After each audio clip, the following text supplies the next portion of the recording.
为什么修仙界有阵法师、炼丹师，但是却没有枪炮师呢？难道是巴雷特、加特林这些不香吗？你穿越了，但是却怎么也高兴不起来，因为你穿越到了一个武系杂灵根的杂役地主，不仅没有修仙天赋，还要被人天天欺负，但你却发现这个世界竟然没有枪械大炮，这可把你高兴坏了。前世身为顶尖工程师的你，是时候给修仙界带来一点点震撼了。此刻刚穿越的你接收完原主的记忆，并没有像原主那样绝望，你闭上眼，仔细感应这具身体里的灵根结构，武系杂灵根，金木水火土俱全，灵力驳杂，运行缓慢。可偏偏在你的工程师视角里，这根本不是废柴，这是一个天然的多系统耦合体。驳杂意味着不稳定，但武系俱全也意味着相互制衡，内部循环，可塑性极高。别人看到的是废料，你看到的却是一块未经开发的复合材料胚体。外行，你低声吐出2个字：这群修仙的根本不懂系统工程。可就在这时，柴房门被推开，一个身穿锦缎、神情倨傲的青年走了进来，身后还跟着2名弟子。来人是炼气坊赵管事，他扫了你一眼，语气里满是轻慢。路远，3天之期快到了，坊里让你炼制的下品法剑，准备的怎么样了？你很快从记忆里明白了前因后果。原主上个月的月历本该有一块炼气用金铁，然而这块金铁被赵管事克扣了，如今期限将至，他却反过来逼你交货。你平静开口：赵管事，我没有金铁。没有。赵管事仿佛听见笑话，紧接着他从储物袋里倒出一堆黑乎乎的铁渣、碎矿和杂质，哗啦一声砸在地上。坊里资源都有定数，你自己弄丢了是你的事，不过我一向宽厚，这些炼气废料就赏给你了。3天后，我要看到一柄合格的下品法剑，若交不出来，就按宗门规矩离开炼气坊。他说完，意味深长地看了你一眼。宗门外可不太平。赵管事带人扬长而去。门外讥笑声再次响起，用废渣炼法剑，他要是真能成，我倒立洗剑。赵管事就是想找个由头把他赶走。柴房里，你低头看着那堆被所有人嫌弃的废料，陷入沉默。夜色渐深，一个胖乎乎的身影偷偷溜进来，把一个还带着温度的馒头塞到你手里。陆哥，快吃点。来人叫王富贵，是原主唯一的朋友。他压低声音，满脸担忧。陆哥，实在不行就走了，留得青山在，不怕没柴烧。离开宗门，找个安稳地方，也许还能活。这份笨拙又真诚的关心，让你心头微暖。然而，逃跑不是方案。在妖兽出没、修士为尊的世界里，一个毫无背景的杂役离开宗门，存活率近乎为0。你看着手里的馒头，又看向地上的废料，很快，你做出了决定，不走。王富贵一愣，陆哥，你蹲下身，捡起一块黑褐色矿渣，眼神一点点亮起。我是工程师，还能被几块破铁憋死？下一秒，你开始审视那堆所谓的垃圾，反铁矿渣，杂质多，强度差，没石，热质不稳，但能用。暗红色粉末，疑似火灵石残粉，能量密度高，但极不稳定。与此同时，前世材料学、能源学、结构力学的知识在你脑海里高速运转。在修仙者眼里，这些东西是废料，但在你眼里，它们是材料库。可就在你的手指触碰到一块沾着火灵石残粉的铁渣时，脑海中忽然响起一道冰冷提示：丁，检测到宿主强烈求知欲与改造意图，机械明物之心已激活。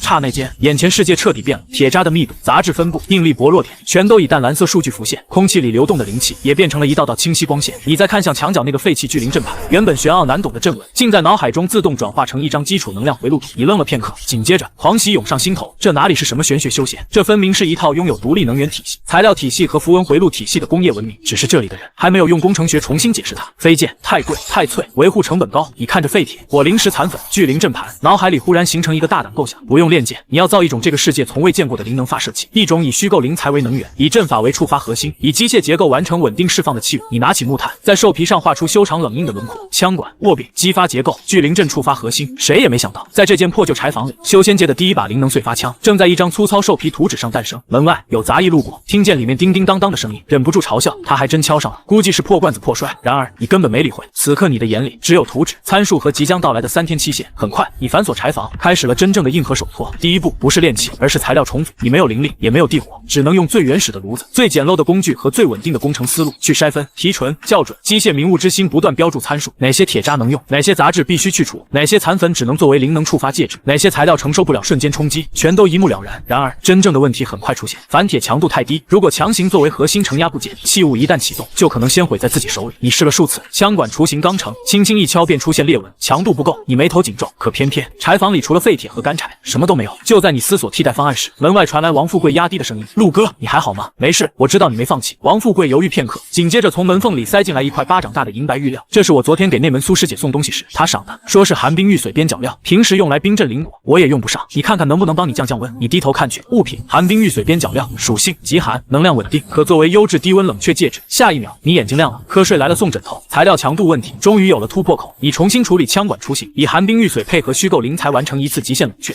时，白雾弥漫整间柴房，等雾气散去，原本普通的反铁表面竟浮现出一层幽蓝光泽，强度大幅提升，韧性达到预期，可承受实验型灵能释放。你长出一口气，最难的材料问题解决了。紧接着是微型阵法刻印，修仙者可以用灵气御刀一笔成文。然而你没有那种修为，但你有一双稳到极致的手，这双手曾拆解过无数高精度设备，也曾完成过比发丝还细的线路修复。你用钢针为笔，在指甲盖大小的激发底座上一点一点刻下聚灵阵的微型回路，汗水顺着额头落下，时间一点点过去，当最后一笔合拢，整个微型阵法终于完整。随后枪管、握柄、触发结构、阵法底座逐一组装，机械卡榫清脆闭合，月光从窗缝照进来，落在那把粗犷又冰冷的器物上。灵能碎发枪初代实验型完成，然而造出来只是第一步，它能不能用，威力如何，会不会稳定，必须验证。于是你抱起枪，趁夜离开柴房，前往后山靶场。后山靶场空旷无人，是宗门弟子测试法术威力的地方。你选择了最坚固的玄武岩靶，这种岩石蕴含微弱土气灵气，寻常下品法器全力一击也只能留下一道浅痕。你在100步外站定，风速、微风、湿度、天高、灵气场干扰可忽略，数据流从眼前划过。你调整姿势，枪托底肩，双脚分开，身体前倾，形成最稳定的射击结构。然后你注入体内那一丝微弱灵气，激活微型聚灵阵。嗡，阵法牵引周围灵气，完成触发。你扣下扳机，轰一声从未在修仙界响起过的巨响，打破后山夜色。没有绚丽法术，没有剑光纵横，只有灵能在封闭结构中瞬间释放。推动弹丸以恐怖速度撕裂空气，硝烟散去。100步之外，那块玄武岩靶正中心赫然出现一个平整的贯穿口，裂纹向四周蔓延，仿佛下一秒就要崩开。一击穿透，你揉了揉发麻的肩膀，眼神越发明亮，威力达标，穿透力超预期，但后座结构还要优化，不适合普通人直接使用。与此同时，后山灵兽被惊动，职业长老也猛地睁眼，疑惑看向靶场方向，这是什么动静？不像法术，也不像剑气。你没有久留，清理现场后，你带着初代灵能碎发枪返回柴房。然而你没有注意到，被击穿的玄武岩碎片里，一缕极其微弱的紫色能量一闪而逝。那股能量不同于灵气，更古老，也更深邃。第二天清晨，砰！柴房旧门被粗暴推开，门轴发出不堪重负的断裂声。赵管事带着2名执法堂弟子站在门口，脸上写满不耐。路远，时辰到了，东西呢？王富贵担心你，一大早就守在旁边。他连忙上前，陪着笑说道：“赵管事，陆哥已经很努力了，能不能再宽限2天？”赵管事眉头一皱，抬手将他推开：“这里有你说话的份。”王富贵踉跄几步，跌坐在地，疼得脸色发白。屋内瞬间安静，你的眼神冷了下去。你没有争吵，只是先扶起王富贵，替他拍掉身上的灰。没事吧？王富贵勉强笑了笑，没事，陆哥，我皮厚。你点点头，转身走到工作台前，拿起一个粗布包裹。你要的法器在这里。你把包裹放到地上。赵管事冷笑，示意身边弟子打开。粗布被扯开，一根通体幽蓝、造型古怪的铁管静静躺在那里，没有剑刃，没有剑格，也没有常规法器应有的灵光。围观杂役立刻哄笑，这是什么？烧火棍，连灵气波动都没有，也敢说是法器？赵管事脸色一沉，陆远，你胆子不小，竟敢拿这种东西糊弄炼器坊。你平静纠正，你给我的不是金铁，是废渣。赵管事怒极反笑，好得很，你交不出下品法剑，还敢顶嘴？来人，按规矩处置。2名执法堂弟子刚要上前，然而你忽然开口，等等，声音不大，却清晰压过嘈杂。你直视赵管事，请问宗门规矩里如何定义合格法器？赵管事一愣，自然是能引动灵气，削铁如泥，达到下品标准。你摇头，错了。下一秒，你声音陡然提高，法器之本不是好不好看，也不是会不会发光，法器的根本是实用，是守护，是在关键时刻能不能发挥作用。你们连试都不是，凭什么说它不合格？我陆远以杂役弟子身份请求宗门一律公开验气。公开验气4个字一出，2名执法堂弟子停住了。这是宗门大典中保护创新弟子的古老规矩，任何弟子若对自己造物有信心，都可申请公开验证，由长老裁决。只是这条规矩已经很多年没人用过。赵管事脸色一阵变化，可就在这时，人群后方传来一道温和声音：“说得好，法器之本在实用，而非华丽。”众人回头纷纷行礼，拜见李长老。来人正是青云宗掌管藏经阁与百巧院的李玄一长老。此老不喜争斗，却最爱研究奇巧造物。他原本路过此地，却被你那番话吸引。李长老看了看地上的灵能碎发枪，又看向你，眼中多了一丝兴趣。既然合乎宗门法度，公开验气自然可以。赵管事不敢反驳，却立刻说道：“柴房狭窄，不如去外门演武场，也让所有弟子看看他这东西到底有没有资格叫法器。你知道，他是想让你在众人面前丢脸。然而你只是弯腰捡起枪，用粗布重新包好。可以。”消息很快传开，不到1炷香，外门演武场已经围满弟子。演武场中央，你静静站立。对面，赵管事点出1名外门弟子刘虎，炼气5层，以防御见长。他走上前，双手掐诀，一层明黄色金光罩笼罩全身。紧接着，他又在身上拍下3张防御符箓，光芒叠加，他整个人像一座移动堡垒。围观弟子纷纷议论，这也太稳了，别说那根铁管，下品法剑都未必破得开。赵管事这是不给陆远留半点机会。然而，在你的机械明悟之心视野中，一切完全不同。目标防御系统金光罩，灵力分布不均，符箓叠加存在短暂共振延迟，防御波谷可被捕捉。你在心里给出评价：光效拉满，结构堪忧。高台上，李长老抬手布下一层安全禁制，今日只验器物效果，不伤弟子本体。这句话一出，场面稍稍安定。与此同时，赵管事冷声道：“陆远，若你破不开刘虎防御，就算验气失败。”你点头，可以。紧接着，你蹲下，打开粗布包裹。你没有掐诀，也没有念咒，只是完成一套修仙者从未见过的机械准备动作：检查结构，确认阵法回路，完成虚构灵能弹丸装填。整个过程没有半点多余动作，却有一种冰冷、精准、稳定的机械美感。围观弟子原本还在嘲笑，然而当你把枪托抵住肩窝，缓缓缓举起枪管时，演武场上的声音竟莫名低了下去。幽蓝枪管对准刘虎，3点一线，枪口稳如磐石。刘虎脸上的笑意忽然僵住，那不是被法术锁定的感觉，没有剑气，没有咒印，没有灵压，可偏偏他心头升起一种前所未有的紧绷感，仿佛盯着他的不是一件铁器，而是一条完全不同的规则。高台上，李长老也收起笑意，身体微微前倾，他看不懂，但他感受到了异常。你的眼前，数据飞速刷新，风速影响微弱，灵气偏转，可忽略，目标防御阈值已估算，破防概率极高。你手指搭上扳机，然后你看向刘虎，平静提醒，友情提示，最好闭眼，等会儿粉尘会有点大。全场哗然，赵管事刚要怒斥，然而李长老脸色骤变，他的神识终于捕捉到枪膛内一股与灵气不同却极其凝聚的能量正在快速成型。等等，李长老刚喊出声，可偏偏已经晚了。你的手指稳稳扣下，咔嗒，击扩声清脆响起。下一秒，轰，巨响在演武场炸开，前排弟子下意识捂住耳朵，防护阵法被震出一圈涟漪，一道肉眼难辨的弹丸撕裂空气，瞬间跨过30步距离。刘虎引以为傲的金光罩只坚持了极短一瞬，砰！金光罩从命中点开始裂开，紧接着化作漫天光点，3道防御符箓接连亮起，却又在下一瞬依次暗淡。最后，那颗弹丸被李长老提前布下的安全禁制稳稳拦住，悬停在刘虎眉心前1寸。片刻后，当当一声落地，全场死寂。刘虎脸色煞白，双腿一软，跌坐在地。他毫发无伤，但他的防御已经被彻底击穿。所有人都看见了，一个杂役，一根没有灵光的铁管，破了炼气5层弟子的多层防御。高台之上，李长老身影一闪，已经来到场中。他捡起地上那颗弹丸，仔细感应，没有灵力，没有符文，只有反铁残留的温度。李长老的手微微发颤，没有灵力波动，纯粹凡物，为何能爆发出这等威能？他看向你，眼中满是震撼。这到底是什么？你收回枪，平静回答。大道至简，殊途同归，此非仙法，是物理之威。你轻轻拍了拍手中造物，我称它为枪。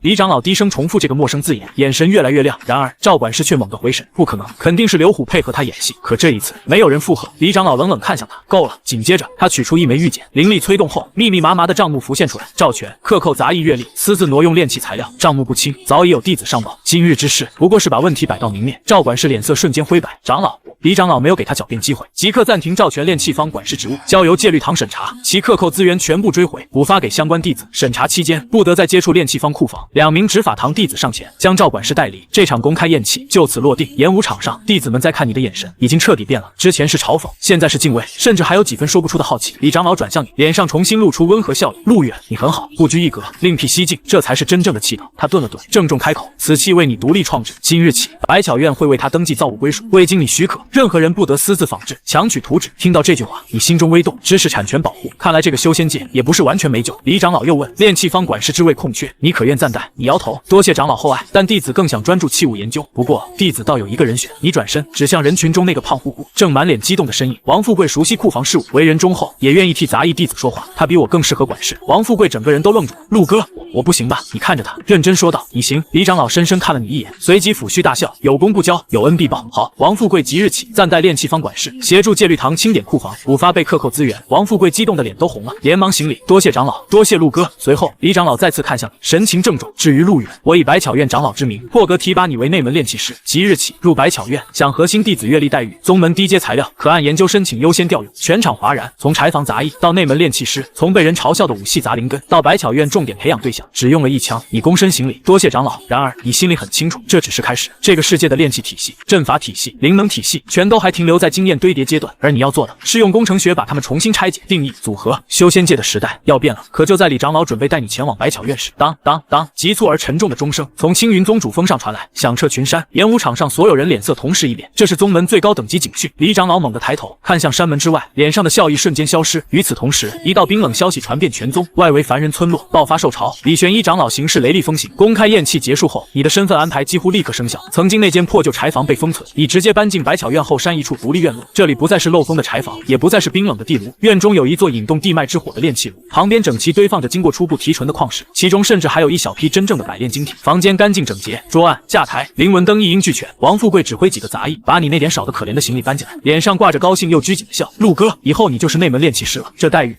真是一步登天。你拍了拍他的肩，好好干，炼气方交给你，我放心。王富贵用力点头。然而送走众人后，你关上院门，脸上却没有半分得意。你坐在工作台前，脑海里反复回放演武场那一枪的所有细节，威力足够，穿透足够，震慑效果也足够。可偏偏问题也很明显，装填太慢，1对1可以出其不意，若遭遇多目标冲击，开完1枪后空档太长。真正的问题不是能不能打中，而是能不能持续输出。你铺开一张崭新的兽皮纸，拿起炭笔，眼神瞬间变得专注，必须解决火力持续性。很快，一个全新的构想出现在纸上，6个独立灵能弹槽，轮转式功能，单手操作，稳定激发。这不是现实世界可复刻的枪械结构，而是基于修仙界灵材、阵纹和虚构灵能介质的新型法器概念。灵能左轮初代构想图完成。完成。紧接着，你又想到一种宗门里最低阶、即将报废的稳定灵能消耗品——低阶爆裂丹。在常规炼器师眼里，它威力有限，寿命将近，只能报废。然而，在你看来，这正好可以作为虚构灵能弹丸的核心材料，用于测试新型灵能释放结构。你写了一份材料申请，以百巧院炼器师身份请求调用一批报废低阶爆裂丹，理由是研究新型隐能戒指。李长老那边几乎秒批。可就在你拿到材料，准备开始下一轮实验时，当当当，急促沉重的警钟声忽然响彻青云宗。下一秒，宗门大阵传来冰冷急报：紧急警讯！青云山脉外围，张家村、李家庄等13处凡人村落正遭受大规模低阶兽群冲击，所有外门弟子立刻于山门集结，驰援下山。你脸色一变，立刻冲出院落。与此同时，内门广场上，无数弟子从洞府中出来，御剑悬停在半空，朝山门方向望去。然而，当他们听清是凡人村落遇险后，许多人脸上的紧张很快消失。又是凡人村落，多半是些低阶妖兽，没多少贡献点。我还在参悟术法，下山一趟太耽误时间。有人低声抱怨，有人直接转身回洞府。更关键的是，大部分人并不觉得这件事有多重要。在他们眼中，凡人与修士之间本就隔着一道天然鸿沟，凡人的安危似乎不值得他们打断修行。你看着这一幕，心底升起一股寒意。下一秒，你逆着人流，一步步走向集结台。李玄一长老也出现在高台上，正准备调派人手，却看见你走来，眉头顿时皱起。陆远，你要做什么？你是炼器师，不是战斗弟子，别胡闹！你停下脚步，抬头看向李长老，也看向周围那些神色漠然的同门。你的声音不大，却清晰落入广场。长老，凡人耕种灵米，供我们果腹；凡人开采灵矿，供我们炼器。他们不是无关之人，他们是宗门根基。广场逐渐安静。你继续说道：我们享受凡人供奉的一切，却在他们危难时视而不见。若修仙只为高高在上，只为斩断责任，只为独善其身，那我们修的究竟是什么仙？一番话落下，原本准备离开的弟子脚步一顿，有人羞愧，有人不解，也有人脸色微变。李玄一长老怔怔看着你，一时间没有说话。然而你没有再等，你转身返回宫房，把刚赶制完成的第一把灵能左轮原型器插入腰间，又将测试用的虚构灵能弹丸装入随身挎包。当你再次出现在众人面前时，已整装完毕。李长老急忙开口：我派一队弟子用飞剑送你下山。你摇头：不必。众人愣住，紧接着你牵来宗门里最健壮的一匹凡马，翻身而上，没有御剑，没有灵光护体，没有成群随从，只有一人一马，一件新型灵能法器。下一秒，你纵马冲出山门，朝着浓烟升起的方向疾驰而去。所有人都望着你的背影，谁也没想到，那个刚刚成为内门炼器师的少年，竟会在所有人犹豫时，第一个冲向凡人村落。你是逆行者，在旁人追逐云端仙路时，你却一头扎回滚滚红尘。很快，张家村出现在视线尽头，村口寨门已经被撞开，巨木散落一地，村民们手持农具、木盾和临时搭起的护栏，艰难守在村内。最前方是一头体型巨大的铁甲蜥，它浑身覆盖厚重角质层，像一座移动铁山。凡人的武器落在它身上，只能发出刺耳声响，几乎无法造成有效阻碍。老村长拄着铁叉站在前方，声音沙哑地喊：顶住！后面是孩子和老人，不能退。然而，面对不断逼近的兽群，村民眼中已经满是绝望。可就在这时，急促马蹄声由远及近，一匹黑马如闪电般从寨门缺口冲入。你勒住缰绳，骏马人立而起，发出一声嘶鸣。下一秒，你翻身下马，独自横在村民和兽群之间。仙师，有仙师来了！村民们先是一喜，然而当他们看清你只有一人，而且没有御剑，没有法术光华时，那份希望又瞬间变成担忧。老村长挣扎着喊道：仙师，快走吧！那头蜥妖是头领，普通法剑都拦不住他。你没有回头，你的世界在进入村口那一刻，已经完全化为数据流。战场环境扫描中，低阶妖兽数量较多，头领目标铁甲蜥，半部筑基层级，外甲密度极高，常规打击效果有限，红色警告不断闪烁。然而你的目光没有慌乱，你不是在看一头妖兽，你是在审视一个拥有运动结构、防御结构和能量弱点的复杂系统。很快，机械明悟之心完成深度扫描，发现优先级弱点，感知盲区，耳侧内腔，四肢关节转向缝隙。你心中一动，果然，在厚重的防御也必须给运动留下空间。铁甲蜥似乎被你激怒，前蹄刨地，鼻息沉重。下一秒，它庞大的身躯猛然下沉，这是冲锋前兆。村民们惊呼。然而你非但没有后退，反而轻轻拍了拍黑马，让它跑向后方。紧接着，你独自面对那座即将移动的铁山，你缓缓吸气，运转基础心法清心诀。与此同时，你体内那一丝微弱灵气流向脚下，清风步，再加上前世工程师对力学轨迹的判断，两个体系在你身上诡异却和谐的融为一体后，铁甲蜥动了，大地震颤，它像一辆失控的重型战车朝你直冲而来。然而就在双方距离迅速缩短时，你的右手探向腰间，咔嗒，灵能左轮被拔出，弹槽转动，击扩声清脆，那声音不大，却像某种规则被启动。你透过准心锁定铁甲蜥越来越近的头部，直线冲锋，变向能力弱，目标速度可预测，防御盲区已锁定。你低声说道：数据太漂亮了，简直是完美活靶。铁甲蜥的阴影已经笼罩了，村民们几乎不敢再看。然而下一秒你动了，你没有硬扛，也没有狼狈翻滚，你只是侧身滑出半步，清风步的轻灵加上对冲击方向的精准判断，让你贴着铁甲蜥庞大身躯极限臂膊，擦肩而过的同时，你已经转身抬臂，砰！第一道灵能枪响划破村口，弹丸命中铁甲蜥感知盲区，它庞大的身躯猛然一滞，冲锋路线出现偏移，轰然撞向一侧空地，掀起大片尘土。低阶兽群被头领失控惊得停住，然而你没有停，目标进入混乱状态，行动可预测性提升。下一秒，你顺势滑步，再次扣动扳机，砰！第二发灵能弹击中它另一侧感知薄弱处，铁甲蜥发出痛苦低吼，庞大的身体开始左右摇晃，它试图凭借本能再次冲向你，可偏偏你已经提前预判它的转向，砰！第三发精准落入前肢关节转向缝隙，铁甲蜥前冲姿态瞬间失衡，庞大的身体轰然倒地，激起一片尘土，它没有被夸张撕裂，也没有血腥场面，只是彻底失去冲击能力，无法再带领兽群前进。整个张家村鸦雀无声，低阶妖兽本就依赖头领行动，此刻头领倒地，兽群顿时慌乱。你抬起灵能左轮，对准天空扣动一发警示灵能弹，砰！响声回荡山林，兽群彻底退散，烟尘缓缓落下。村民们呆呆望着你，这和他们想象中的仙师完全不同，没有飞剑纵横，没有雷火漫天，也没有华丽骤绝，你只是用最小的动作、最精准的判断，将一头他们无法抵抗的妖兽头领彻底制服。这不像传统斗法，更像一场精密到极致的工程拆解。你收回左轮，轻轻吹散枪口虚幻青烟，平静开口：“50已到，怪物退散。”下一秒，村民们激动的跪倒一片，多谢仙师，多谢仙师救命！你皱了皱眉，立刻上前扶起老村长：“我不是神，你们也不用拜我。今日我能来，明日却未必每次都来得及。求人不如求己。”村民们愣住，紧接着你捡起一根烧焦木棍，在地上画出简化图。不过这一次你没有教任何现实可复刻的危险方法，你教的是村落防护体系、预警铃、避难路线、加固寨门、哨塔视野、简化防御灵纹，还有凡人也能维护的基础器械标准。你把自救2个字拆成他们听得懂、做得到的步骤，只要村里能分工合作，能提前预警，能把防护做好，下一次你们就不会只能等仙师来。老村长听得眼眶发红，几个年轻村民更是牢牢记住每一个符号。然而你并没有注意到，高远云层之上，一只由黄铜齿轮与水晶镜片构成的机械飞鸟正静静悬停，它眼中的琉璃镜面完整记录了你在张家村的一切。片刻后，机械飞鸟双翼一震，朝青云宗主峰疾驰而去。傍晚，你回到宗门，山道上许多闻讯赶来的外门弟子早已等候，他们看见你牵马归来，眼神里再无轻视。陆师兄，陆师兄，你真的一个人救下张家村？这是我刚摘的灵果，你尝尝。几个年轻弟子围上来，递水递果，神色真诚。这一刻，你感受到了一点久违的暖意。然而，这份暖意只维持了不到1刻钟。当你踏入百巧院攻房时，气氛骤然一沉，刷刷刷，10几名身穿执法堂玄黑服饰的弟子从4周落下，将院落围住。为首弟子拖着黑色令牌，声音冷硬：“百巧院炼器师陆远，接执法堂令，你涉嫌钻研危险邪术，即刻起封存攻防，所有器物图纸一律收缴，跟我们走一趟。”话音未落，2名执法弟子便伸手去拿工作台上的灵能左轮和设计草图。你眼神一冷，挡在工作台前，住手！为首弟子冷哼：“陆远，劝你不要自误，这是大长老亲令。大长老已通过天眼灵鸟看过你在张家村的所作所为，他认为你以凡物之力绕过修行根基，极易让弟子沉迷捷径，动摇宗门正统。大长老，宗门里仅次于掌门的存在，主管刑法，向来认为唯有苦修灵力，参悟天地才是大道正途。”紧接着，那弟子高声宣布：“大长老有令，陆远所造之器，不修己身，专借外物，名为创新，实为奇录，即刻交出器物与图纸，由执法堂封存审查。”你看着他们，忽然笑了：“剑修仗剑，符修用符，丹修平丹，阵修依阵。敢问在场诸位，哪一位修士没有借外物误导？为何到了我这里就成了邪路？”几名执法弟子顿时语塞。然而，可就在这时，一股沉重灵压从主峰方向轰然降临，空气仿佛凝固，那股压力大半落在你一人身上，像一座无形山岳，逼你弯腰，逼你低头。你的双腿微微颤抖，周围执法弟子神色复杂，他们知道大长老在等你屈服。然而，你死死咬住牙，运转体内微弱灵气，不是为了反抗，而是为了支撑自己站直。你的腰可以弯，你的头可以低，但你的膝盖绝不能在这种不问缘由的压迫前跪下。一点又一点，你硬生生将弯下去的膝盖重新挺直。下一秒，你抬头看向主峰方向，声音响彻百巧院：“我不服，弟子陆远恳请于论道大殿面见掌门与诸位长老，公开辩法，请大长老给我一个机会，也给青云宗一个机会，看看我走的究竟是邪道还是通天大道。”灵压在空中停滞一瞬，片刻后，一道苍老冷淡的声音传入你耳中：“好，明日辰时，论道大殿，老夫会当着全宗长老之面，让你心服口服。”灵压退去，你扶住工作台，缓缓稳住身体。你知道，真正的考验才刚刚开始。一个炼器7弟子要在宗门最高议事殿堂正面驳倒一位金丹大能，在所有人看来，这几乎是必输之局。然而，你不准备退。第2日，论道大殿，殿内穹顶镶嵌巨大月光石，108根白玉石柱直通穹顶，历代先贤像仿佛在无声注视。左侧是以大长老为首的保守派长老，右侧是李玄一等少数支持创新的长老。最高处，青云宗掌门青阳真人端坐云纹宝座，神色温润，看不出喜怒。而你孤身站在大殿中央。大长老缓缓睁眼，声音沉稳却冷硬：“掌门师兄，诸位同门，张家村之事，天眼灵鸟已尽数记录。陆远所造之器名为枪，它不耗传统灵力，却能让低阶修士越级抗衡妖兽。此物可怕之处，不止在威力，更在于它打破了仙凡之别。”不少长老神色一动。大长老继续道：“若凡人也能掌握此类器物，若低阶弟子不再苦修，只想依赖外物，宗门万年秩序岂不动摇？修行本该一步一步磨砺自身，此等捷径必须遏制。”李玄一忍不住道：“大长老，陆远用此器忽悠凡人，何错之有？”大长老冷声道：“李师弟，你只见其表，不见其害。今日他能护民，明日也可能扰乱宗门，我等不可不防。”大殿里一片沉默。然而，你忽然笑了，你向掌门和诸位长老一礼，随即抬头：“敢问大长老，凡人为何要与修士为敌？”大长老眉头一皱：“人心难测，自然不可尽信。你向前一步，若正道修士庇护苍生，若宗门善待凡人，若凡人知道仙师是他们的依靠，他们为何要与修士为敌？他们真正需要的不是挑战仙门，而是在妖兽来袭，在恶临门时有一点自保的尊严。”此话一出，大殿微微骚动。你继续说道：“我造的气不是为了颠覆宗门，而是为了守护宗门根基。凡人耕种灵田，开采灵矿，修筑道路，供养宗门。若我们只享受他们的供奉，却不允许他们拥有最基础的自保能力，那才是真正背离正道。”大长老眼神一沉，巧言令色：“不修己身，不务天地，终究是旁门。我辈修士当以灵力为根，以大道为本。你研究器物，不过舍本逐瞩目。你抬头，眼中光芒明亮。大长老，敢问什么是大道？不等他回答，你便朗声开口道：不止在云端，不止在经卷，不止在闭关苦修，道在风为何吹，水为何流，星辰为何运行，雷霆为何轰鸣，万物运转之理，皆是道的显化。我研究的正是这万物运转之理，我称之为物理。大殿彻底安静。你继续道：剑修持剑悟道，伏修执笔悟道，阵修布阵悟道。我陆远持气以万物之理悟道，只要他能守护身后之人，只要他能让凡人少一分恐惧，让宗门多一分根基，让人族多一分自强，他就不是邪道，他是通天大道。话音落下，大殿死寂，不少年轻长老眼神震动，甚至一些保守派长老也下意识沉默。大长老张了张嘴，却一时找不到反驳的话。可就在这时，啪啪啪，清脆掌声从最高处响起。一直沉默的青阳真人缓缓站起身，他看着你，眼中第一次露出明显欣赏。说得好，掌门声音不高，却传遍整座大殿。修仙若只是为了长生，为了高人一等，那不过是借天地之力满足私心。我青云宗立派之本，乃护道二字，护人族之道，护苍生之道。若连一件能帮助凡人抵御灾厄的器物都容不下，我等还谈何正道大宗？大长老脸色微变，青阳真人看向他，语气平静却不容置疑。大长老的提议，本座驳回。紧接着，掌门目光转向你，陆远所行非但无过，反而有功。传我掌门令，划拨后山云雾峰，赐名天宫阁，专司新型法器与民用器物研发。陆远即为天宫阁第一任阁主，地位等同各院长老，宗门低阶材料可按需调用。全场哗然，从杂役到内门炼器师，再到天宫阁阁主，你只用了短短数日。你深吸一口气，郑重行礼，弟子陆远谢掌门。然而，当你走出论道大殿，站在主峰之巅，看向远处那座云雾缭绕却光秃秃的独立山头时，胜利的喜悦很快被现实冲淡。阁主听起来威风，可偏偏现在的天宫阁就是一座空山，没人、没设备、没成熟生产线，更没有真正懂你思路的帮手。你揉了揉眉心，光杆司令啊！但真正的问题是，想把脑中蓝图变成现实，必须有专业人才，尤其是阵法人才。于是，你决定去藏经阁寻找更高级的阵法图录。凭借掌门亲赐的阁主令牌，你一路畅通无阻，直接来到藏经阁第7层。这里人迹罕至，空气里弥漫着旧书卷和尘埃气味。你穿过一排排巨大书架，寻找关于微缩阵法、能量传导和灵文折叠的典籍。很快，你在角落里看到一本阵道奇物口，你弯腰去取，然而脚尖忽然踢到一个软软的东西。你低头一看，灰尘厚重的矮桌底下缩着一个15、16岁的少女，她头发乱得像鸟窝，弟子袍穿得松松垮垮，怀里抱着一个锈迹斑斑的阵法罗盘，正小声念叨：不对，亥水位和子水位的灵力回路冲突了，如果用离火符文中转，损耗又太大，起点到底在哪？他完全沉浸在自己的世界里，没有察觉你的到来。你轻咳一声，咳。少女猛地一颤，脑袋撞到桌底，疼得眼泪都快出来了。她手忙脚乱钻出，看见你后，整张脸瞬间涨红，抱着罗盘连连后退。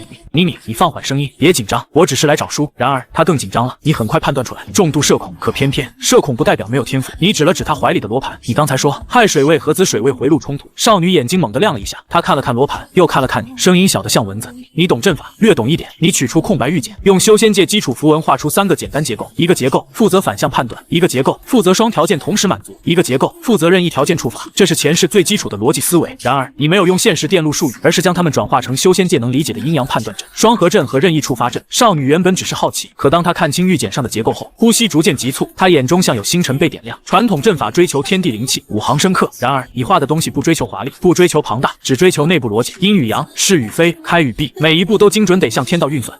这是您创造的吗？少女声音发颤。你把玉简递给她，一个想法而已。她双手接过，如获至宝。下一秒，她忽然抱住你的腿，仰头看你，眼中满是求知欲。前辈，请收我为徒，不，哪怕让我打杂也行，只要能看到这样的神奇阵图，我什么都愿意学。你低头看着这个突然多出来的腿部挂件，一时沉默。与此同时，机械明悟之心自动给出扫描结果：人物苏小小，身份内门弟子，特长阵法结构推演天赋极高，状态社交恐惧，求知欲爆表。你心中顿时一亮，踏破铁鞋无觅处，得来全不费功夫。这哪里是什么怪人，这分明是你梦寐以求的阵法软件工程师。你清了清嗓子，起来说话。我叫陆远，是新成立的天宫阁阁主，我那里这样的图纸管够。听到图纸管够4个字，苏小小眼睛亮得像2颗小太阳，她立刻松手，站直行礼。阁主，苏小小愿意加入天宫阁。就这样，天宫阁迎来了第1位成员。回到云雾峰后，苏小小对荒凉环境毫不在意，没有灵草没关系，没有漂亮洞府没关系，没有人气更好，安静。她只关心一件事，图纸在哪里。你也不废话，直接把她带进一间石室，在墙上挂起一张巨大兽皮图。第一个任务，你指着图纸上一个米粒大小的圆点，把标准巨灵阵压缩到这个尺寸，并保证输出稳定。这要求若被普通阵法师听见，多半会当场摇头。然而苏小小只是凑近图纸，眼神越来越亮。回路要折叠，符文要重排，输出要分层稳定。可以，但我需要灵茶、静心香，还有大量空白玉简。你大手一挥，要什么给什么。从那天起，天宫阁最亮的石室灯火几乎没有熄过。不过你没有让苏小小无休止硬撑，每隔几个时辰，你都会强行让她休息，补充灵石，再继续推演。几日后，苏小小顶着黑眼圈，却满脸兴奋地冲出石室，她手中托着一枚米粒大小的阵法核心，成功了，稳定输出，损耗比原方案低很多。与此同时，你设计的第1台灵能弹丸标准化装配机也完成最后调试。这是一台完全基于修仙灵材和阵纹体系的虚构设备，由齿轮、灵纹、导轨和安全封印模块构成。它不涉及现实可复刻工艺，只用于天宫阁内部生产虚构灵能器物。空白灵能外壳送入一端，经过清洁、校准、封纹，嵌入入微型聚灵核心，最后形成标准化灵能爆裂弹，整个过程流畅稳定，效率比你纯手工制作提升了100倍不止。苏小小看着那一颗颗完成的灵能弹丸，激动的差点跳起来。这就是阵法和机关结合后的力量。你点头，不，这只是开始。看着逐渐成型的生产线，你眼中也闪过光芒。有了苏小小，天宫阁终于不再只是光杆山头，工业修仙的第一块拼图落下了。然而，可就在你准备规划下一步升级路线时，最高级别玉溪警报忽然划破青云宗天空，紧接着一枚火红色传讯符拖着长长燕尾越过群山，精准停在天宫阁门前。你伸手接住，灵石一扫，脸色瞬间凝重。紧急急报：宗门护送灵石的内门精锐小队于黑风山脉遭遇伏击，全队失联，情况危急，出手者极恶邪修。血影暗红色传讯符悬停在天宫阁门前，无声燃烧。下一秒，一行急报浮现在你眼前：紧急急报：宗门护送灵石的内门精锐小队于黑风山脉遭遇伏击，全队失联，情况危急，出手者极恶邪修。血影，你眉头一皱，这个名字你从未听过。然而，全队失联4个字却像一块沉石，瞬间压住了天宫阁刚刚燃起的热烈气氛。苏小小抱着阵法罗盘站在旁边，脸色也白了几分。可偏偏不等你细想，数道剑光已经从主峰方向破空而来，为首之人正是李玄一长老。只是这一次，他脸上没有往日的温和笑容，同行的执法堂长老也神色沉重。陆阁主，执法堂长老拱手，声音急促，事情比传讯符上更严重。血影不只是劫走灵石，他还沿途袭扰了几处凡人村落，造成多人受伤失踪。掌门震怒，已经命执法堂最强追捕队前往黑风山脉。李玄一紧接着补充，血影3年前曾出现过一次，行踪诡异，功法路数极难判断，此人擅长游走，绝不正面对敌。周围弟子纷纷请战。长老，弟子愿往，必须把他抓回来，给宗门和凡人一个交代。然而谁也没想到，半日之后，噩耗再次传回，执法堂追捕队铩羽而归，3位带队长老，2位被重创，唯一带回消息的竟是李玄一。当你在丹药房见到他时，这位曾经意气风发的年轻长老脸色苍白，气息紊乱，一条手臂被诡异暗红灵纹缠绕，经脉受损严重。他见你进来，苦笑一声：“陆师侄，让你见笑了。”你递过温水，沉声问长老：“到底发生了什么？”李玄一闭了闭眼，声音里满是不甘。追不上，也防不住。血影的速度快到不可思议，全力催动时，甚至能撕裂空气，产生恐怖爆鸣。你心头一沉，这意味着对方的瞬时速度已经突破常规修士的感知极限。更关键的是，李玄一接下来的话才是真正的难点。他从不和我们正面交手，他似乎有特殊探查手段，总能停在我们神识和法术范围之外。我们的神识覆盖最多500步，可他永远在500步之外。他用一种暗红非真法器远程骚扰我们，追他退，我们退他追，直到我们灵力消耗殆尽，他才找机会出手。丹药房内一片死寂，一个速度极快，始终保持安全距离，还能远程消耗修士的敌人，这怎么打？然而你没有沉浸在恐惧里，你静静走出丹药房，回到云雾峰后山靶场。你拔出灵能左轮，开始测试：50步稳定命中，100步仍能击中，200步弹道开始明显偏移，500步几乎无法保证精度。很快，结论清晰摆在眼前：现有灵能左轮有效距离不足，敌方单位可长期保持在己方有效范围之外，需要研发全新远程、高精度、高稳定灵能法器。其他人看到的是无解强敌，而你看到的是一个工程问题。你回到天宫阁实施，苏小小正抱着阵法屠戮打哈欠，见你回来，立刻抬头：阁主，微型聚灵阵的输出效率我又提升了1点。然而你没有立刻回答，你走到巨大兽皮图纸前，拿起炭笔，用力写下一行字：真理的射程不够远，所以真理才会被人质疑。苏小小一愣，下一秒你转头看向他，眼神亮得吓人：打不着是吧？喜欢停在500步之外是吧？小小，我们立个新项目，造一件射程1000步不3000步之外也能精准锁定的远程灵能法器。紧接着你在图纸上画出一个修长、冷硬、结构复杂的轮廓，它不是传统飞剑，也不是常规法宝，它是专门为了超远距离定点封制而生的虚构灵能法器，项目代号破军。然而图纸刚完成一半，苏小小就炸毛了，他一把揪住自己的乱法，崩溃道：不行，绝对不行！阁主，你这个风系稳定阵和底部灵能推进阵存在冲突，如果强行叠加，内部灵流会紊乱，整个结构都会失控。你看着快要原地转圈的苏小小，反倒平静起来。你从储物袋里取出一杯冰镇灵泉、瘦奶和灵果调制成的甜饮，推到他面前：别激动，技术问题慢慢讨论，只要你能把稳定阵实现，我就把最新构思的9宫格组合密码锁阵完整图纸给你。苏小小的声音戛然而止，他盯着那杯甜饮，又盯着你，眼睛一点点亮起。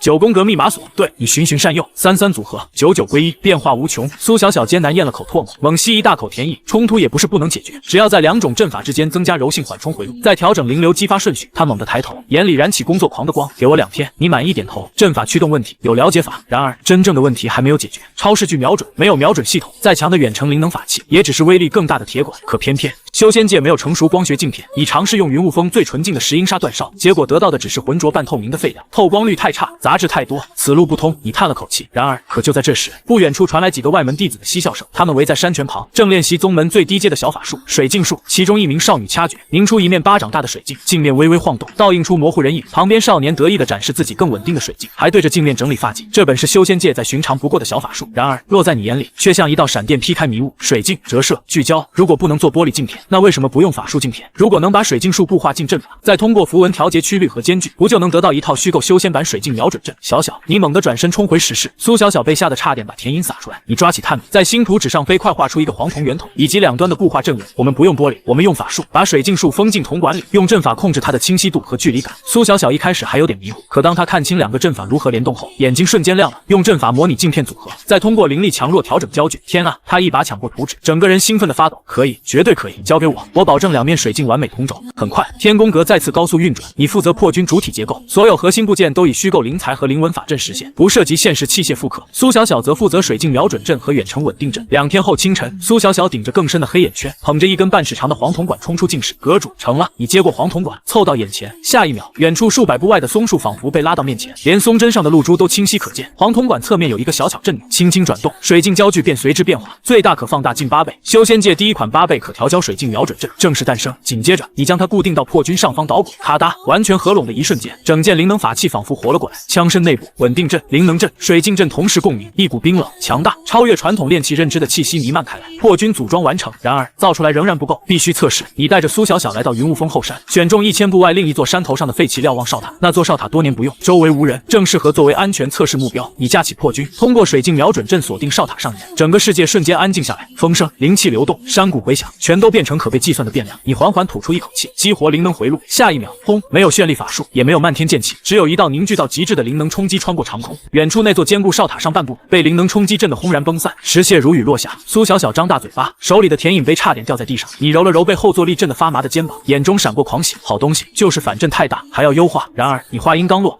一道比先前更急促的警报声划破青云宗天空。紧接着，一道暗红剑符从山门方向射来，定在你面前的地面。剑符上绑着一封战帖，上面只有一行狂妄字迹：青云宗的各位，游戏继续，明日正午，黑风山脚，我会再来。血影消息传回主峰，整个宗门气氛瞬间压抑到极点。论到大殿里，连一向保守的大长老都阴沉着脸，没有开口。李玄一重伤，执法堂追捕失败，血影公然挑衅，所有人都明白，这个敌人不能再用常规方式处理。青阳真人缓缓站起，声音冷得像寒冰，本座亲自去会会他。此言一出，众长老神色一凛，掌门亲自出手，意味着青云宗将动用最高战力。然而，可就在这时，你走入大殿，掌门不可！众人齐齐看向你。青阳真人眉头微皱，路远，你有何话说？你躬身一礼，随即直起身。血影行踪诡秘，战法狡猾，他如此挑衅，明显是想引宗门大能出手。若掌门亲自前往，他只需借机遁走，便能宣扬青云宗元婴大能，也奈何不了他。届时，宗门威信只会更受影响。一位长老忍不住问：那依你之见，难道任他继续放肆？不，你摇头，这个祸患，天宫阁来收。半日后，天宫阁5名被紧急抽调来的内门弟子站在你面前，满脸疑惑。他们都是身法灵动、反应敏捷的精英，然而你分给他们的不是飞剑，不是符箓，也不是华丽法袍，而是灰扑扑的粗布麻衣、采药背篓，以及每人一块巴掌大的传音玉简。为首弟子张凡看着自己这身打扮，哭笑不得。陆阁主，我们这是要去采药。你点头，没错，明日正午，你们伪装成采药人，出现在黑风山脚。记住，你们的任务不是战斗，是表演，表现出紧张、贪心、害怕，又不舍得离开。越像普通采药人，血影越容易上钩。张凡脸色发白，我们这是当诱饵。是，你回答得很直接，但你们不是去送你，你们只负责把他引出来，剩下的交给我。你举起传音玉简，此物可以多人传讯，不需要复杂神识连接，无论发生什么，只听我的指令，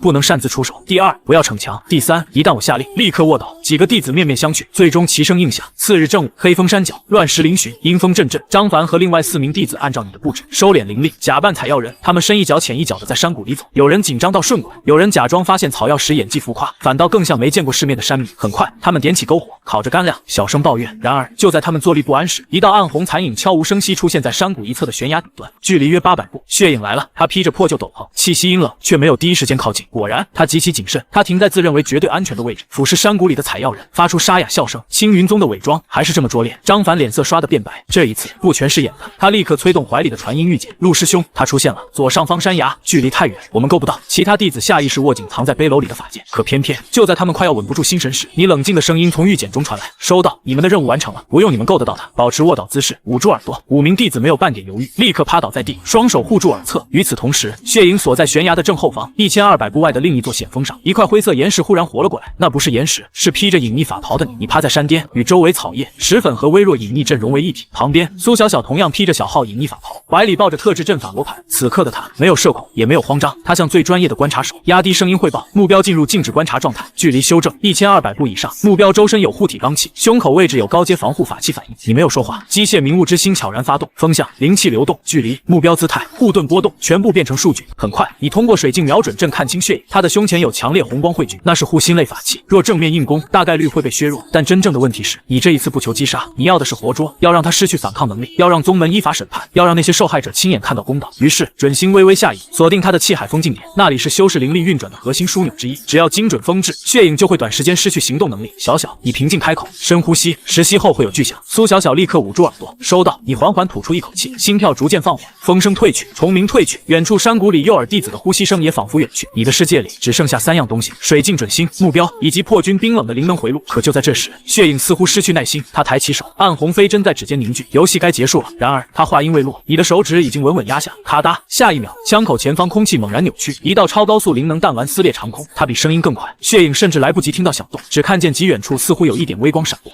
疑惑刚浮上心头，护体罡气已经被强行撕开，紧接着灵能冲击精准命中他的气海封禁点。血影浑身一震，周身灵力瞬间紊乱，他从悬崖边倒退数步，重重撞在山壁上，护体灵光一层层熄灭，直到3息之后，迟来的音爆才滚过山谷，轰！山谷震动，碎石簌簌落下。趴在地上的张凡5人抬头看去，全部愣住。刚刚还不可一世的血影，此刻已经失去反抗能力，气息紊乱，神色惊恐。这就结束了。张凡喃喃自语。玉简里，你的声音再次响起，目标已失去反抗能力，前去收网，确认状态，使用禁灵锁。是。张凡第一个跃起，灵力爆发，迅速冲上山崖，其余4人紧随其后。他们看到瘫坐在地，再也无法催动灵力的血影，心中对你的敬畏瞬间变成狂热崇拜。很快，禁灵锁落下，将血影彻底束缚。1200步外，你平静收起破军，拍了拍旁边还在发愣的苏小小，收工，回家吃饭。苏小小怔怔看着你，只觉得眼前这个人比古籍里的上古大能还要离谱。山崖上，张凡激动的声音都在发颤。陆师兄，目标已捕获，活的，完全失去反抗能力，这到底是什么仙法？玉简那头沉默片刻，紧接着你略带慵懒的声音传来，这不是仙法，这叫射程之内的真理。把他押回宗门，昭告所有受害村落，邀请相关家属，3日后于山门之外公开审判。张凡眼中爆发出前所未有的光。然而，可就在众人准备押解血影下山时，异变再起，一块黑色玉简从血影怀中滑落，啪嗒一声掉在地上。紧接着，玉简亮起妖异红光，一道冰冷仿佛金属摩擦般的声音从里面响起：血影边境线的杂物是否清理干净？魔姬傀儡军团即将大举越境。山崖之上，刚刚还沉浸在胜利里的5名弟子瞬间如坠冰窟。血影只是边境棋子，魔姬傀儡军团才是真正的危机。张凡第一时间通过传音玉简向你汇报。玉简另一头，你沉默片刻，只回了一句：知道了，按原计划把他带回来。很快，血影被押回青云宗，整个宗门轰动，无数弟子从洞府、演武场、炼丹房涌出，看向这个曾让宗门束手无策的邪秀。这就是血影。听说李长老就是被他重伤的，可他竟然被陆阁主在1000步之外一击封住。1000步之外，什么法器能做到？议论声如潮，而人群外围，你只是平静站着。曾经被认为古怪的天宫阁，如今成了全宗最神秘、最耀眼的地方。3日后，青云宗山门之外筑起公开审判高台，宗门弟子将受害村落的幸存者和相关家属接来，没有冗长空话，也没有高高在上的仙家姿态。青阳真人亲自主持，当众宣读血影犯下的罪行，并宣布由宗门戒律堂依法处置，公开封禁其修为，移交戒律衙长期看押，后续继续追查其背后势力。台下，许多凡人红着眼眶向青云宗众人行礼。他们或许不懂什么叫射程之内的真理，但他们看懂了，天宫阁带来的不只是新法器，还有迟到但明确的公道。然而，审判结束后，你没有沉浸在声望里，真正的危机还在黑色玉简之中。天宫阁境室内，你把玩着那块黑色玉简，它非金非玉，触手冰凉，内部灵纹结构与东域法器完全不同。苏小小抱着阵法罗盘，长舒一口气，搞定了。他的加密阵法很奇怪，像西锤魔道常用的逆向灵纹。我绕过了自毁禁制，提取出部分信息。他递来一枚流影玉石，你注入灵力，光幕展开，画面里是一片广袤荒原，无数由魔纹机关、妖兽甲壳和灵能核心拼合而成的傀儡，整齐列阵。他们眼中没有神采，只有悠悠红光，队伍一眼望不到尽头。苏小小声音凝重，这是邻国黑煞魔宗的魔姬傀儡，以魔气和机关核心驱动，不知疲惫，适合大规模冲阵。血影的任务就是清理边境干扰，为傀儡军团入境做准备。光幕中，傀儡军团带来的压迫感让整个境室都安静下来。你抹擦下巴，眉头微皱。破军适合点杀强敌，但面对密集冲锋，单发远程法器效率不够。但真正的问题是，傀儡不怕疼，不懂退。若让他们冲到边境防线，普通弟子会承受巨大压力。苏小小也忧心忡忡，这种规模，除非金丹长老结阵，否则内门弟子很难挡住。不行，你盯着光幕，眼神逐渐亮起，得换思路。可就在这时，门外传来沉稳脚步声，陆师弟可在？是青阳真人。你和苏小小立刻起身相迎。掌门走入境室，脸上再无往日温润，只有前所未有的严肃。黑玉简的事，我已经知道了，长老会刚议定，此事不能再按常理处理。他看向你，目光灼灼。我来，只问一件事，你的破军能量产吗？你沉吟片刻，如实回答，能量产，但成本高，而且对付傀儡军团这种密集冲锋，效果有限。青阳真人点头，似乎早有预料。下一秒，他取出一只储物袋，往桌上一倒，哗啦啦，璀璨灵光瞬间照亮整间境室，堆积如山的中品灵石，几乎晃得苏小小睁不开眼。这里是10万中品灵石。青阳真人声音沉稳，宗门100年积蓄的3成。从今日起，天宫阁、炼丹房、福禄堂、炼器房，所有资源任你调动。我只有一个要求。他盯着你，一字一句说道：1个月之内，用你的方法法，武装出一支足以在边境正面抗衡魔姬傀儡军团的队伍。看着那堆灵石，感受着掌门破釜沉舟的信任，你嘴角一点点上扬。前世作为天天被预算卡、被甲方催的工程师，你何曾见过这种待遇？经费充足，人手开放，资源全权调度，你几乎脱口而出：“老板大气。”话刚出口，你轻咳一声，立刻拱手：“掌门师兄放心，保证完成任务。”青阳真人满意点头，转身离去，只留下一句话：“宗门未来就压在你身上了。”掌门离开后，苏小小还沉浸在灵石山的震撼中。然而，你已经一把将他拉到巨大绘图石板前。别发呆了，小小，我们要发财，不对，要拯救世界了。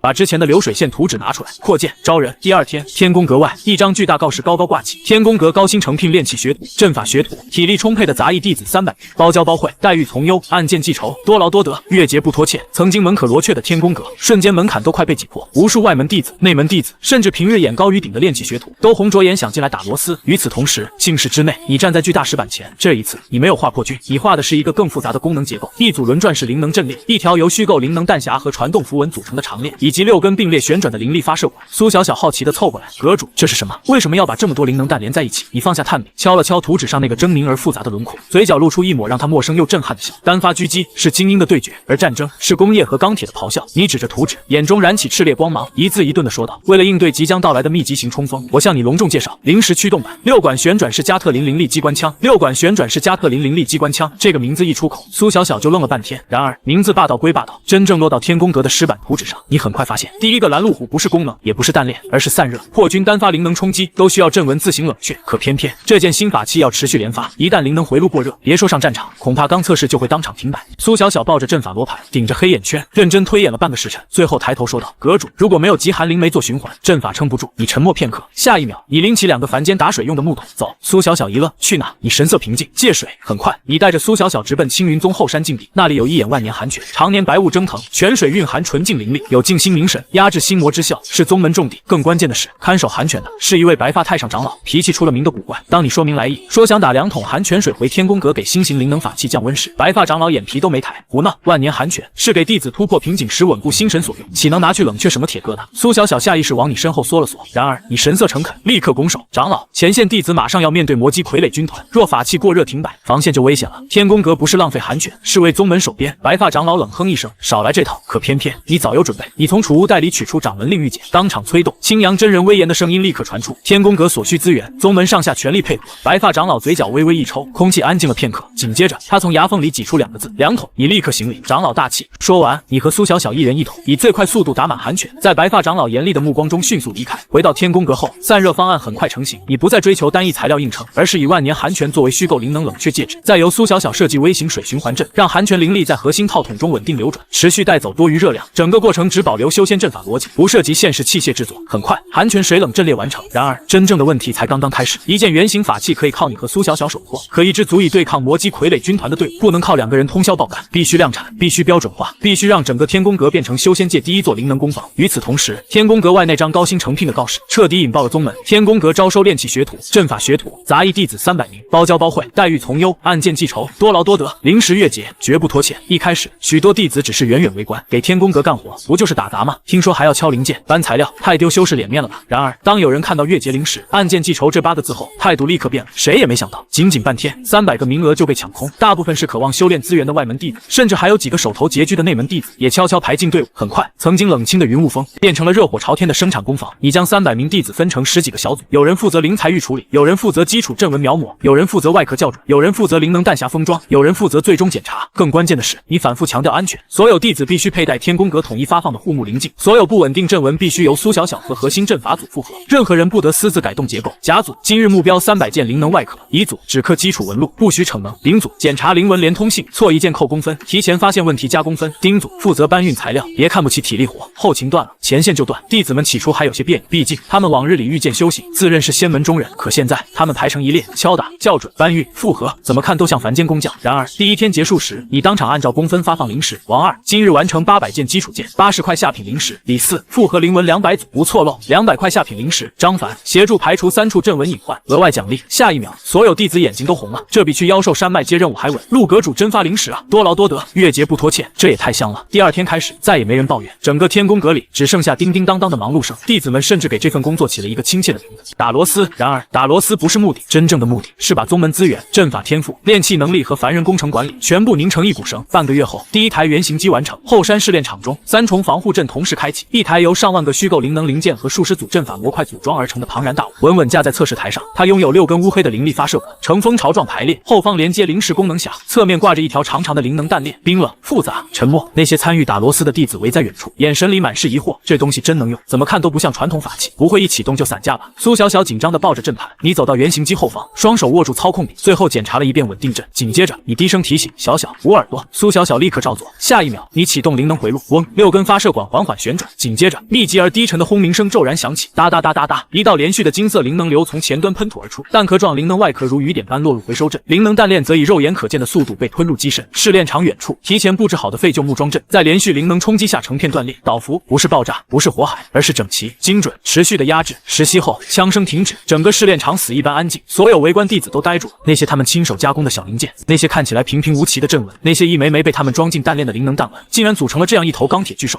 这真是我们造出来的？如果放在战场上，傀儡军团还冲得过来吗？你松开操控柄，看着还在冒白雾的寒泉水冷阵列，满意地点了点头。原型通过。紧接着，你转身看向所有弟子，即日起，从你们之中择优100人，成立青云宗第1支特种灵枪大队。此话一出，全场沸腾。1个月后，100台改良连发灵枪以及3台作为火力核心的6管旋转式加特林灵力机关枪，全部按期交付。你亲自挑选了100名体魄强健、意志坚定，在打螺丝期间表现最稳定的炼器7弟子作为第1批队员。他们修为不高，然而他们纪律极强，他们知道如何服从口令，如何保持阵型，如何分段射击，如何在压力下不乱。可就在队伍成立当天，一道红色传讯符如流火般划破天际，落入青阳真人手中。边境烽烟已然燃起，黑煞魔宗派出10名筑基魔修，率领1500具魔基傀儡越过边境线，直逼青云宗最前沿哨站黑石堡。而黑石堡内来得及赶到的支援，只有一支由炼器7弟子组成的灵枪队以及他们的总教官。黑石堡，青云宗最西端边境哨站。此刻，护山大阵正被黑色傀儡潮不断冲击，淡黄色光幕泛起一圈圈涟漪。城墙上，原本驻守的剑修弟子已经疲惫不堪，他们的飞剑可以展开傀儡外壳，却很难让这些不知疲倦的魔基造物彻底停下。更关键的是，傀儡没有恐惧，也不会后退，他们只会按照魔修指令向前推进。眼看护阵即将不稳，一艘青云宗飞舟从东方破云而来，稳稳悬停在黑石堡上空。舱门开启，没有金丹长老，没有大批内门精英，走出来的是100名身穿灰色劲装、背负灵能法器的炼器7弟子。他们脸色有些发白，眼神却没有散。你站在最前方，神情平静，带着他们迅速登上城墙。幸存剑修队长认出你，先是一喜，紧接着又愣住。陆阁主，